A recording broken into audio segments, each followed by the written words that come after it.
tujuan terdiri dari 3. Yang pertama, untuk mengetahui terjadinya peristiwa resonansi pada rangkaian RLC seri. Yang kedua, untuk mengetahui prinsip kerja alat pada rangkaian resonansi RLC seri.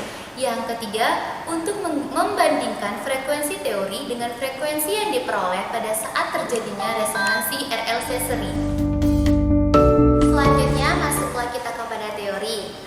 Nah, rangkaian RLC seri adalah rangkaian yang terdiri dari 3 komponen listrik, yaitu resistor, induktor, kapasitor, yang disusun secara seri dan dihubungkan ke sumber tegangan. Selanjutnya kita masuk kepada syarat terjadinya resonansi RLC seri. Nah, yang pertama yaitu reaktansi induktif dan reaktansi kapasitif sama besar. Yang kedua, impedansi sama besar dengan hambatan resistor. Yang ketiga, yaitu sudut fase theta, dia sama dengan 0. Nah, untuk persamaan frekuensi resonansi ini adalah 1/2pi akar L dikali C, di mana F adalah frekuensi resonansi, L adalah induktansi induktor, C adalah kapasitansi kapasitor. Baiklah, selanjutnya kita akan masuk ke peralatan dan fungsi.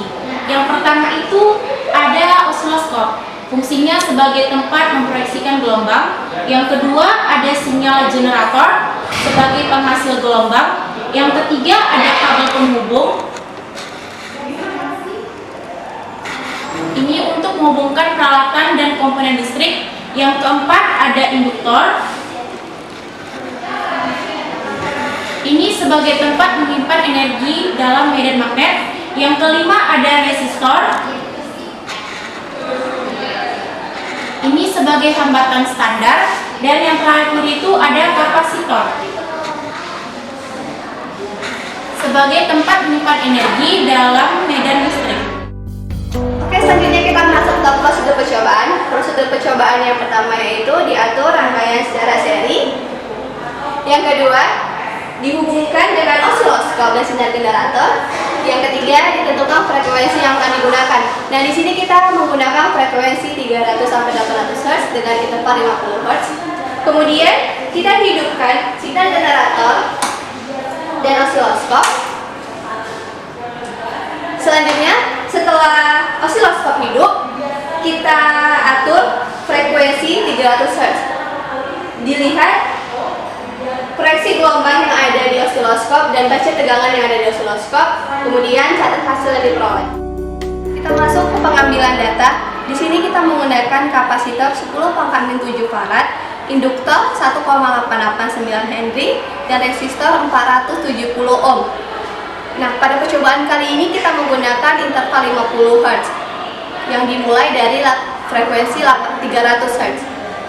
Yang pertama, kita mulai dari 300 Hz, diatur frekuensi dari angka 3 dengan pengalinya adalah 100. Setelah diatur pada 300 Hz, lihat proyeksi gelombang yang ditampilkan osiloskop serta catat tegangan yang dihasilkan. Kemudian kita ubah lagi frekuensi ke angka 3,5 dengan pengalinya 100. Kemudian catat proyeksi gelombang yang ditampilkan oleh osiloskop serta tegangan yang dihasilkan. Setelah kita kepada analisis data, nah yang pertama analisisnya adalah membuat grafik T-out versus frekuensi, di mana rumus arus adalah tegangan dibagi hambatan.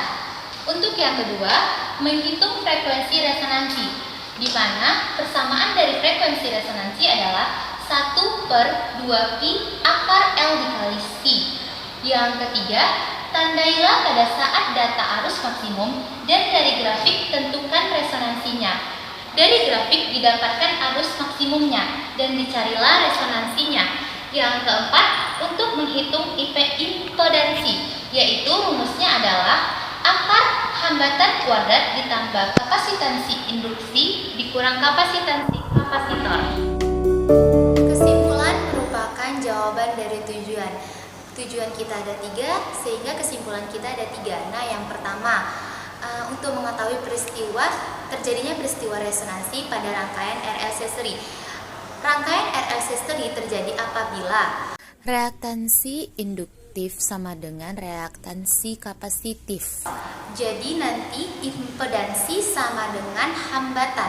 Yang kedua, tegangan induktor sama dengan tegangan kapasitor.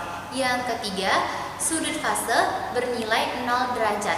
Yang kedua, prinsip kerja dari rangkaian RLC seri yaitu tegangan akan dialirkan dari power supply ke rangkaian melalui kabel penghubung.